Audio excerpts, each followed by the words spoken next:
Tigers Vision. Hello friends, എല്ലാ കൂട്ടുകാർക്കും ഞങ്ങളുടെ ഇന്നത്തെ പുതിയൊരു വീഡിയോയിലേക്ക് സ്വാഗതം. ഇത് വ്യാഴാഴ്ച ദിവസം രാവിലെ ഞങ്ങളെ വീട്ടിൽ നിന്ന് പോകുന്ന നെടുമങ്ങാട് ഹോസ്പിറ്റലിലോട്ട് പോകുന്ന കുറച്ച് വിശേഷങ്ങളാണ് കേട്ടോ.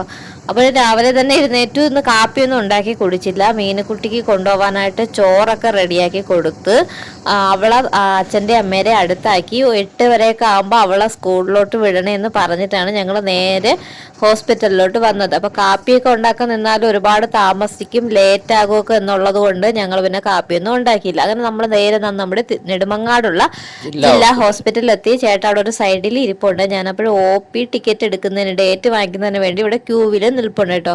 അപ്പോൾ നല്ല നമ്മൾ എത്തിയപ്പോൾ തന്നെ ഒരു 7:30 മണിയൊക്കെ കഴിഞ്ഞു. അപ്പോൾ തന്നെ ഏകദേശം നല്ല ക്യൂ ആയിട്ടോ, അവിടെ നല്ല ക്യൂ ആയി. അപ്പം ആണുങ്ങൾക്ക് ഒരു വരിയിൽ പെണ്ണുങ്ങൾക്ക് ഒരു വഴി, അങ്ങനെ 2 വരിയാണ് കേട്ടോ. അപ്പം ഞാൻ ഇവിടെ നിൽപ്പുണ്ട് കേട്ടോ. അപ്പം ചേട്ടൻ്റെ അടുത്ത് ചേട്ടന് അങ്ങനെ നിൽക്കാനൊന്നും പറ്റത്തില്ലല്ലോ, അതുകൊണ്ട് ചേട്ടൻ അവിടെ ഇരിക്കുകയാണ് കേട്ടോ, ഒരു സൈഡിൽ ഇരിപ്പുണ്ട്. അപ്പം ചേട്ടനാണ് അവിടെ നിന്നുകൊണ്ട് കുഞ്ഞു കുഞ്ഞു വീഡിയോ ഒക്കെ എടുത്തത്. അതെ, ഞാനാണ് വീഡിയോ ഒക്കെ എടുത്തത്. അത് കഴിഞ്ഞിട്ട് നേരെ ടിക്കറ്റ് കിട്ടി. അതിനുശേഷം നേരെ ക്യാൻറ്റീനിൽ കയറി. ഫുഡ് രാവിലെ ഒന്നും കാപ്പിയൊന്നും കഴിച്ചില്ലല്ലോ, അപ്പൊ എന്തെങ്കിലും ഒന്ന് കഴിക്കാൻ വിചാരിച്ചു. കാരണം ഡോക്ടർ വരാൻ സമയം ആവണേ ഉള്ളൂ. അതുപോലെ ചേട്ടന് രാവിലത്തെ ഗുളിക കഴിക്കണമായിരുന്നു. അങ്ങനെ ഞാനും ചേട്ടനും 2 ദോശ വീതവും ചമ്മന്തിക്കറിയൊക്കെ വാങ്ങിച്ചു. ചമ്മന്തിക്കറി സൂപ്പർ ആയിരുന്നു അല്ലേ ഏട്ടാ? 2 ദോശ ചമ്മന്തിക്കറി ഇതെല്ലാം നമ്മള് സർജനെ കാണാനുള്ള ഒപ്പിലെത്തി. അപ്പൊ നല്ല തിരക്കുണ്ട്. അപ്പോൾ രാവിലെ ഞങ്ങൾ കയറിയപ്പോൾ ഫസ്റ്റ് ഞങ്ങൾ കയറിയായിരുന്നു, എപ്പോഴും ആ ഡോക്ടർ അല്ലായിരുന്നു. പിന്നെ ഞങ്ങൾ ഡോക്ടറെയൊക്കെ കണ്ട്. അപ്പം ചേട്ടന് മുറിവിൽ ചെറിയൊരു സർജറി കഴിഞ്ഞിട്ടുണ്ടായിരുന്നു, ഒരു മുഴ ഉണ്ടായിരുന്നത്. അപ്പം അത് ഡ്രസ്സ് ചെയ്യുന്നതിന് വേണ്ടിയിട്ടാണ് ഞങ്ങൾക്ക് എല്ലാ ദിവസവും വരാൻ പറഞ്ഞു കേട്ടോ. അപ്പം ഇന്നിപ്പോൾ 4 ദിവസമായി. അപ്പം ഞാൻ മുമ്പത്തെ വീഡിയോയിൽ ചെറുതായിട്ടൊന്ന് പറഞ്ഞതേ ഉള്ളൂ. അപ്പം അത് കഴിഞ്ഞ് പിന്നെ ഡെയിലി ഇനി വന്നിട്ട് എന്താ ചെയ്യുന്നത്, ഡ്രസ്സ് ചെയ്യണമെന്ന് പറഞ്ഞിട്ടുണ്ട് കേട്ടോ. അപ്പം അങ്ങനെ ഞങ്ങളിതാ നേരെ ഓട്ടോയിൽ വന്നതിന് ശേഷം ഇട്ടതിന് ശേഷം ചേട്ടന് വണ്ടി ഓടിക്കാൻ പാടല്ലേ, അതുകൊണ്ട് ഞങ്ങൾ ബസ്സിൽ പോവുകയാണേ. ബസ്സിൽ നമ്മൾ പാലോട് ബസ് കിട്ടി. നമ്മൾ പാലോട് ബസ്സിൽ ഇങ്ങനെ പോവേണ്ട. അപ്പം ഇന്ന് ഉച്ച സമയമൊക്കെ ആയതുകൊണ്ട് വലിയ തിരക്കൊന്നുമില്ല കേട്ടോ. ഈ ഉച്ച സമയത്തൊന്നും അങ്ങനെ ബസ്സിൽ വലിയ തിരക്കൊന്നുമില്ല. രാവിലെയും സ്കൂൾ ടൈമിലൊക്കെയാണ് കേട്ടോ നല്ല തിരക്ക് ബസ്സിൽ വരുന്നത്. ഇന്നിപ്പോൾ സീറ്റൊക്കെ ഒരുപാട് ഒഴിഞ്ഞ് കിടപ്പുണ്ടല്ലോ ഏട്ടാ, വലിയ തിരക്കൊന്നുമില്ല. ഇതിപ്പോൾ നമ്മൾ ചുള്ളിമാനൂർ എത്താറായല്ലേട്ടാ? അതെ അതെ, PR ഓഡിറ്റോറിയം ചുള്ളിമാനൂർ എത്താറായിട്ടോ. ഞങ്ങൾ ആട്ടുകാലിറങ്ങി. ഇനി നമ്മൾക്ക് വീട്ടിലേക്ക് കുറച്ച് മലക്കറിയൊക്കെ വാങ്ങിയിട്ട് അങ്ങനെ പോവുകയാണ്. നല്ല മഴ പെയ്തോട്ടോ, ഹോസ്പിറ്റലിൽ വെച്ചൊക്കെ നല്ല മഴ ഉണ്ടായിരുന്നു. പക്ഷെ ഇപ്പൊ ചെറിയ എന്താ പറയാ, ഇങ്ങനെ പൊടിഞ്ഞ് ചാറ്റലണക്ക മഴയുള്ളൂ.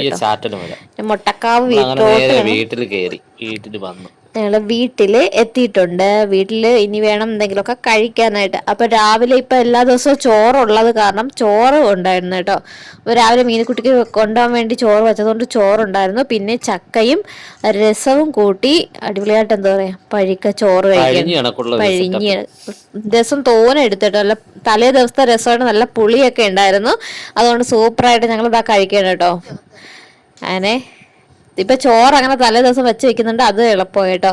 അതൊക്കെ കഴിഞ്ഞിട്ട് പിന്നെ ഞാൻ എന്താ ഇവിടെ പാത്രമൊക്കെ കഴുകി ഒതുക്കി. ഇനി ചോറ് ഉച്ചത്തേക്ക് വെച്ചാൽ മതി കേട്ടോ, ഇപ്പം വയ്ക്കണ്ട. അപ്പം അതാ ഇനി ഒന്ന് പാത്രമൊക്കെ എല്ലാം രാവിലെ കഴുകിയില്ല, വൈകുന്നേരത്തേക്ക് ഇനി രാത്രി വെച്ചാൽ മതിയല്ലോ.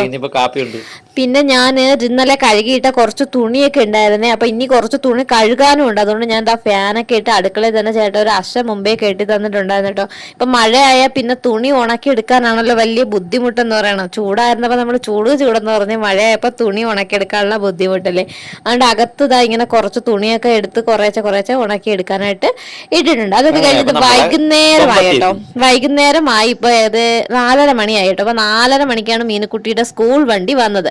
അങ്ങനത്തെ മീനുകുട്ടിയും വിളിച്ചിട്ട് വന്നു. അപ്പം നിൽക്കാൻ പറഞ്ഞപ്പം അടിച്ച് ഓടി കേട്ടോ. പെട്ടെന്ന് നമുക്കൊന്ന് ബാത്റൂമിൽ പോകണമെന്ന് തോന്നുന്നു, സ്പീഡേ ഓടി വന്നത് കേട്ടോ. അപ്പം അവിടെ നിപ്പുണ്ട് മീനുകുട്ടി. അമ്മ എനിക്ക് വീഡിയോ ഒക്കെ എടുത്തതും മതി എന്നൊക്കെ പറഞ്ഞിട്ട് നിപ്പുണ്ട്. അതൊക്കെ കഴിഞ്ഞിട്ട് പിന്നെ ഞാൻ കുറച്ച് തുണി ഇറങ്ങിയത്. ഇപ്പം എന്തായാലും മഴയൊക്കെ തോന്നിപ്പുണ്ട്. അപ്പം ഞാൻ വെച്ച് കുറേശ്ശെ തുണി കഴുകിയിട്ട് കുറേശ്ശേൽ എന്തായാലും ഉണക്കിയൊക്കെ എടുക്കാൻ പറ്റത്തുള്ളൂ. അതുകൊണ്ട് കുറച്ച് തുണി കൂടി ഉണ്ടായിരുന്നു. അപ്പം അത് കൂടി കഴുകിയിടാന്നും പറഞ്ഞ് അങ്ങനെ ഇറങ്ങിയതാണ് കേട്ടോ. ഇവിടെ വെള്ളമൊക്കെ ഇപ്പൊ ഏകദേശം കൂടെ മഴ പെയ്തപ്പോ കൂടെ വെള്ളം കൂടി. അടുത്ത ഫുഡിനുള്ളത് അപ്പൊ ഇതാ മീനുക്കുട്ടിക്ക് വൈകുന്നേരം കൊടുക്കാനായിട്ട് അപ്പൊ രാവിലെ കാപ്പി ഉണ്ടാക്കിയില്ലെന്ന് പറഞ്ഞല്ലോ. അപ്പൊ രാവിലത്തെ മാവിരിപ്പുണ്ടായിരുന്നു കേട്ടോ. അപ്പൊ ഇന്ന് തലേ ദിവസം ആട്ടി വെച്ച മാവിരിപ്പുണ്ടായിരുന്നു. അപ്പൊ വിചാരിച്ചു എന്തായാലും ചായയുടെ കൂടെ നമുക്കിന്ന് ദോശ ആക്കാന്ന് വിചാരിച്ചാണ് ദോശ ഉണ്ടായിക്കൊണ്ടിരിക്കുകയാണ് കേട്ടോ. വരുന്ന വഴിക്ക് നമ്മളൊരു ചിക്കൻ കറി വെച്ചോണ്ട് ഹാഫ് ചിക്കൻ കറി അങ്ങനെ അതുകൂടെ ഒന്ന് ചൂടാക്കി. നമ്മൾ ആട്ടുകാർ വന്നപ്പോ നമ്മള് ചിക്കൻ കറിയും കൂടെ വാങ്ങിച്ചോണ്ട് വന്നത്. നമ്മൾ വന്നിട്ട് ദോശ ഉണ്ടാക്കി കഴിക്കാന്നാണ് വിചാരിച്ചത്. പിന്നെ വിചാരിച്ചു വേണ്ട, വൈകുന്നേരം മീനുക്കുട്ടിയും കൂടെ വന്നിട്ട് അവക്കും ഇപ്പൊ സ്കൂൾ വിട്ട് വരുമ്പം കടുക്കാല്ലോ. അവള് കഴിച്ചോട്ടോ. കഴിച്ചിട്ട് അവൾ അപ്പുറത്തെ വീട്ടിൽ പോയിട്ടോ. അവൻ ഞങ്ങൾ രണ്ടുപേരും കടായിരുന്നു കഴിക്കണേ. ദോശയും ചിക്കൻ കറി കൊള്ളായിരുന്നു. എരിയൊന്നും ഇല്ലാത്ത കറിയല്ലേട്ടാ. കൊച്ചു കുട്ടികൾക്ക് കഴിക്കാൻ പറ്റിയ കറിയായിരുന്നു. അപ്പൊ കൂട്ടുകാരെ, ഞങ്ങളുടെ ഇന്ന് വ്യാഴാഴ്ച ദിവസത്തെ രാവിലെ മുതൽ വൈകുന്നേരം വരെയുള്ള വിശേഷങ്ങൾ ഇതൊക്കെയായിരുന്നു. എപ്പോഴും പറയും പോലെ നിങ്ങൾക്ക് വീഡിയോ കണ്ട് ഇഷ്ടമായ ലൈക്ക് ചെയ്യാനും കമന്റ് ചെയ്യാനൊന്നും മറക്കരുതേ കൂട്ടുകാരെ. ഞങ്ങളുടെ വീട്ടിലെ കുഞ്ഞു കുഞ്ഞു വിശേഷങ്ങളൊക്കെ ആയിട്ട് അടുത്തൊരു വീഡിയോ നമുക്ക് വീണ്ടും കാണാം. Thank for watching.